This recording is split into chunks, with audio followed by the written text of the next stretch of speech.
Thank you, Micro Center, for sponsoring this video. Ever since AMD released their new platform about a year ago, I have always wanted to build an affordable PC on it, but everything has been so dang expensive. Now there is a saving grace, and that has been the Ryzen 5 7500F.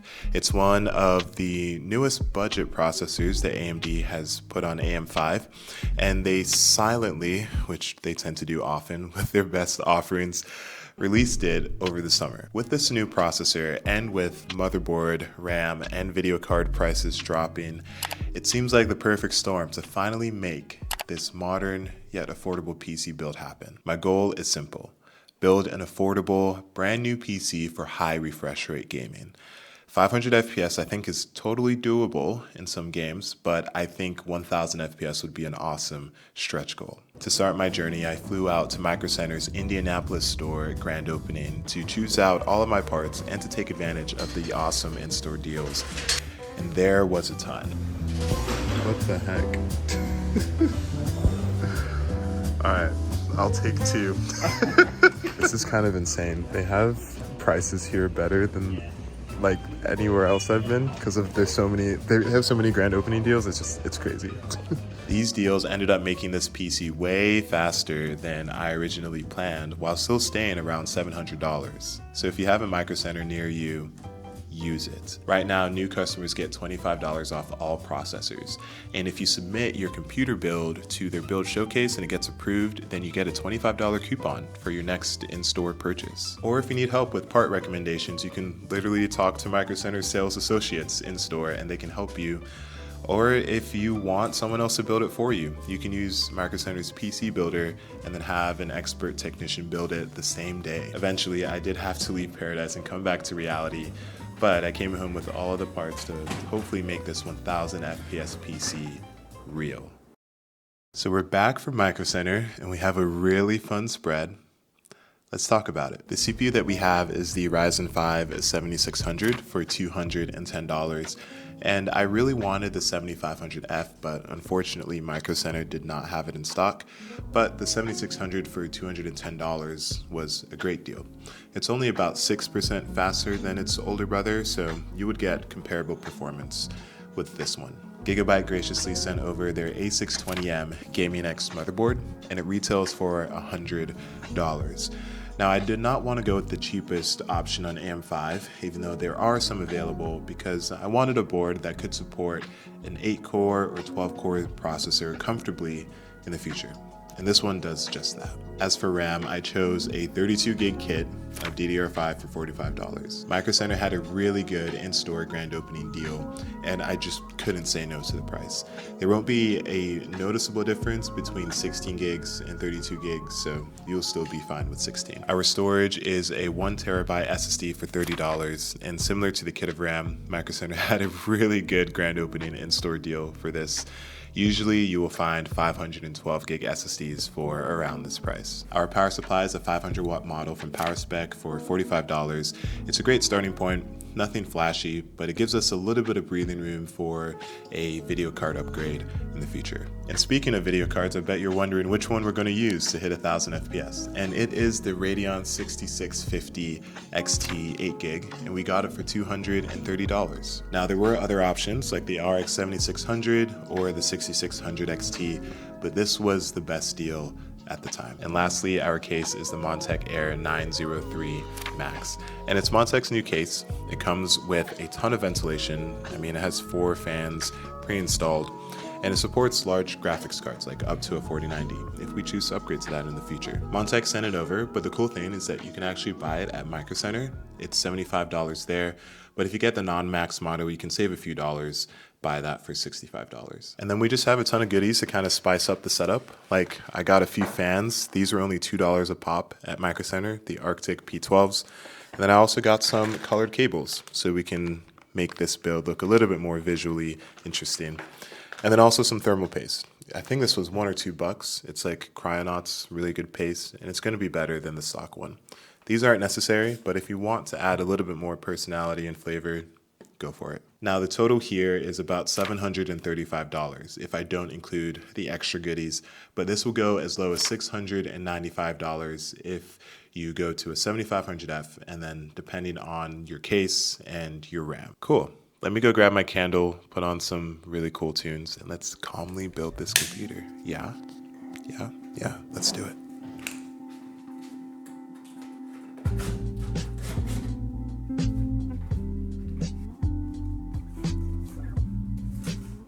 So I decided to start out by taking out the case and just setting that aside. I think it's way easier to do that in the beginning.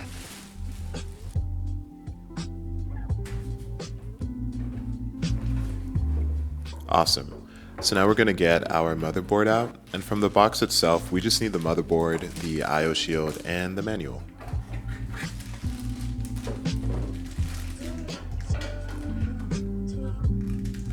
And man, the I/O shield, the bane of my existence. Do not forget to install this. So make sure you open it and set it next to the case for later.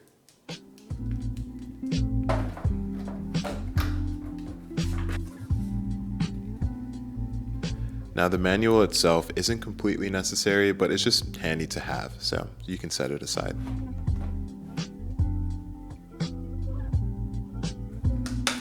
So normally I start off by installing the CPU, but I decided to try things a little differently here. So we're going to start with the RAM.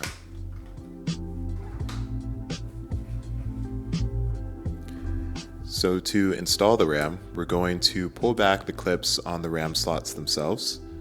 And then after that, we're going to match the notches on the RAM sticks with the notches on the RAM slots, place them in, and then push the ends until we hear a very satisfying click.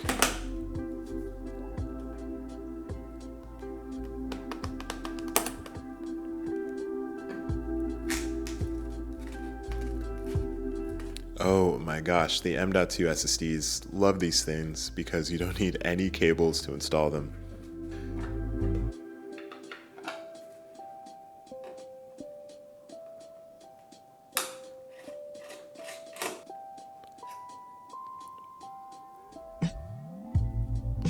Now this motherboard thankfully came with a M.2 heatsink. Just make sure you remove the plastic. Don't make the same mistake I've made.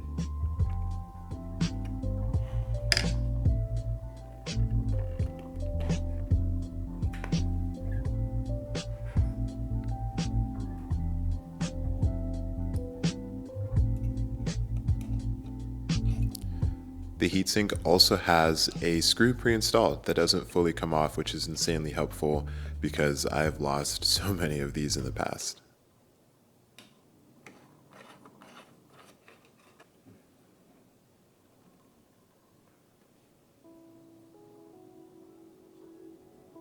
And now we have the fun part, the CPU.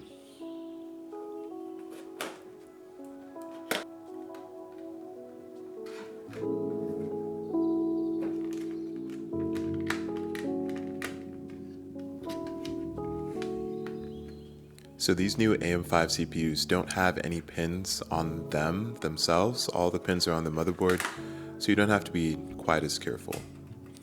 Now to install it, and this is me making sure it's lined up correctly, if you can read AMD Ryzen top to bottom, left to right, then it is in the correct orientation. And then you just place it in. It should literally fall into place, no pressure at all. After that, we pull the lever down into place and you should hear a satisfying little pop.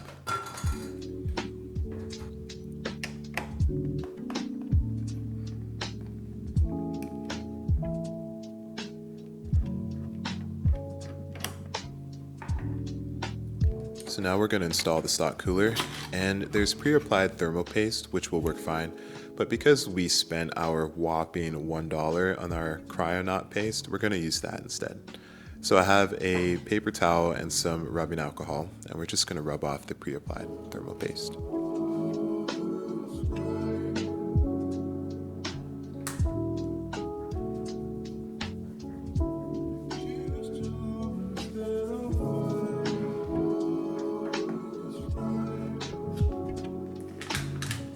And when you apply, you want about a pea-sized drop.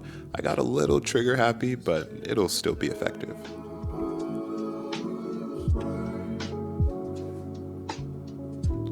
Oh, and don't forget to plug in the CPU fan into the fan header at the top.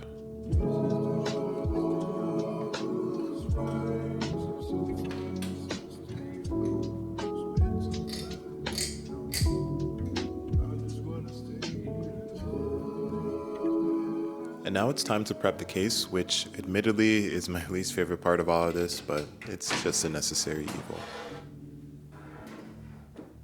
Oh yeah, and the IO chip, do not forget that. So we're gonna install that first, and I'm just lining it up to make sure I install it properly. Cool.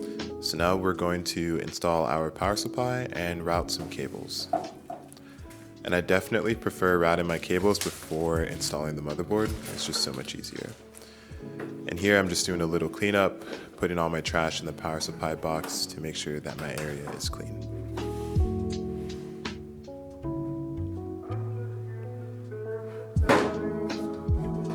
So this box has the case screws and then it has the case manual. Put that aside because you will need it for later. So make sure you install the power supply with the fan facing downward so we can get cool air from the bottom to cool the power supply itself.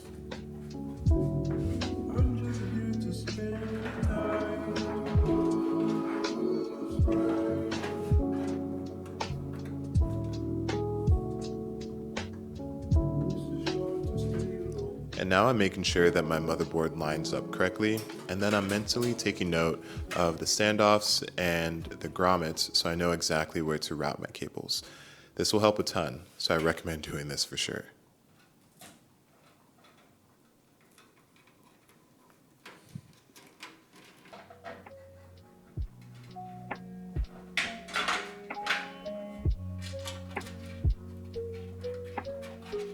And now we're doing my least favorite part of everything, routing the cables, but again, a necessary evil, and you will thank yourself a lot later.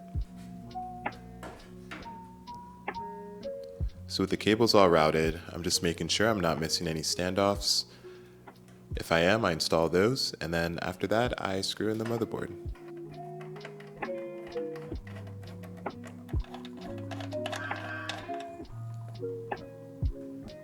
And then we plug in our motherboard power, our CPU power, and then our front panel cables. And time for the video card, one of the most exciting parts of the build.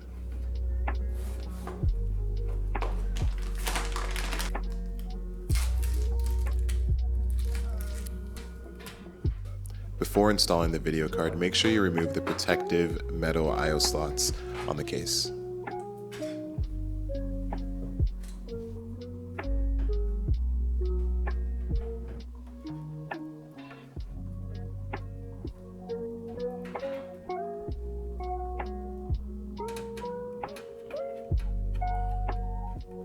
I plug in the PCIe power cable and just straighten a few things up, and now we're ready to test. It's moment of truth.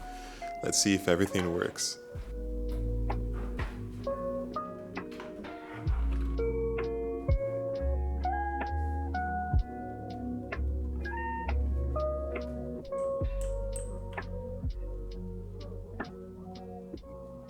Yes. I was super excited here because I think I waited about 30 to 45 seconds for something to show up on screen. So I was losing a little bit of hope. But there you go. Congratulations. You built yourself a $700 computer. Super exciting stuff. After adding in the cable extensions and spray painting the CPU cooler, I think the computer looks pretty phenomenal.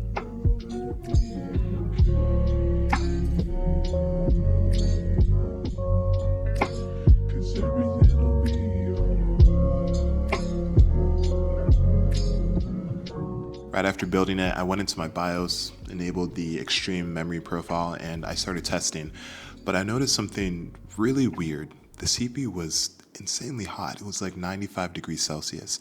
Now apparently this is a normal thing with AM5 processors. They're programmed to run at basically their maximum temperature in order to squeeze out as much performance as possible. but I don't like that. Unfortunately, because we are on an A620 motherboard, I can't fine-tune the automatic overclocking and the voltage like I want to. I did try the 65 watt eco mode, but it doesn't fix the temperature problem. So instead I used Ryzen Master and I enabled an 80 degrees Celsius temperature limit. So that's what we're going to be working with when it comes to all of the benchmarks in games. And gaming was great. Hogwarts Legacy averaged over 100 FPS and rarely dipped below 60. I mean, it was just super enjoyable overall. And it's a similar story in Cyberpunk 2077. On the medium preset with quality FSR, we're comfortably in the 130 FPS range and don't dip below 100. And after testing $200 PCs the last few weeks, this is such a nice change of pace. And as a resident MMO player, I decided to test New World like I normally do, and it kept the same high FPS trend. On medium, without any dynamic resolution scaling, we averaged about 138 frames per second in some light combat. That'll definitely drop in crowded areas, but man, it's just nice having a computer where I can press play in a game and I don't have to worry about tweaking settings extensively. But the question still remains, can we hit 500 FPS or even greater, 1,000? I chose CSGO, Valorant, Apex Legends, and Rainbow Six Siege as my victims for this mild insanity. I'm using competitive graphical settings to emulate what pro players would use, and I am not a pro player myself. I just found these online, but I'll have a list of all of the settings in the description. So I kicked things off with CSGO, and performance was surprisingly worse than I expected. Now, I mean, we're still in the high 300s, so it's very much playable, but I think I was expecting a little bit more. Got headshotted. That's so embarrassing. It's so embarrassing. Okay. Oh my gosh. This is so bad. And even after lowering the settings, we're still not able to hit the 400s on average. So looks like this game is just so CPU bound and our processor just isn't good enough for that. Next up was Valorant, which I am fully expecting to hit 1,000 FPS at least once. That was my goal from the start. We started off really well into the 600s and 700s range with competitive settings and some peaks in the 800s. And I decided to turn down the settings to the lowest possible just to get a little closer. And man, we were so close, so close. Okay, dude, we're almost at 1,000. We almost hit it. I saw 933. But we couldn't quite reach it. But we're gonna come back because I think there's a way that we can. Now, Rainbow Six Siege was smooth like butter. And technically, we did hit over 1,000 FPS in the waiting room. We're hitting over 1,000 here. That's exciting. In the menu. But, I mean, my toaster could probably do that, and I would get toast at the end of it, so we're not gonna count that. I think we could have squeezed out a little bit more performance if we lowered the settings, but it's a similar boat to CSGO. I don't think we're gonna hit 1,000. And lastly, Apex Legends, and I learned the hard way that there is a 300 FPS cap. Who would have thought? On the bright side, the system did average basically 300 FPS, and it stayed above 190 most of the time, so great performer overall. So at this point, none of the games have actually hit 1,000 FPS, but the closest that we've gotten was in Valorant. And honestly, I'm not going down without a fight. I did lower the settings to the absolute lowest, and then I remembered that I still had that 80-degree temperature limit. So I have a theory. Right now we're using Ryzen Master to put a temperature limit on the CPU, and it's set at 80 degrees Celsius, which is totally fine.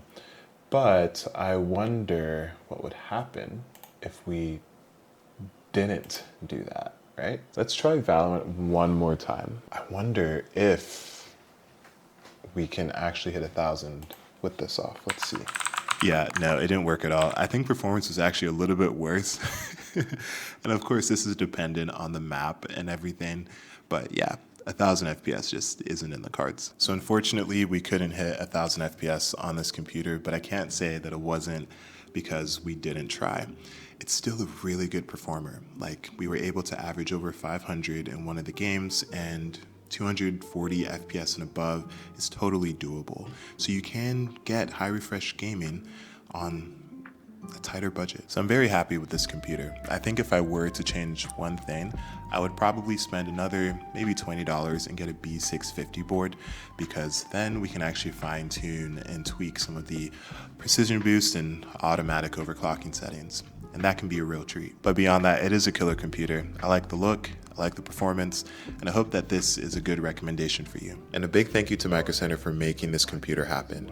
If you're close enough to them, then definitely check out their in-store deals and take advantage of the other goodies that they have. The Micro Center links to each of the components will be in the description as well. So if you guys have any questions, let me know in the comments. If you loved it, wait, no. If you liked it, leave a like. If you loved it, share, subscribe, all that stuff. And I'll see you guys in the next one. Peace. Can I reach?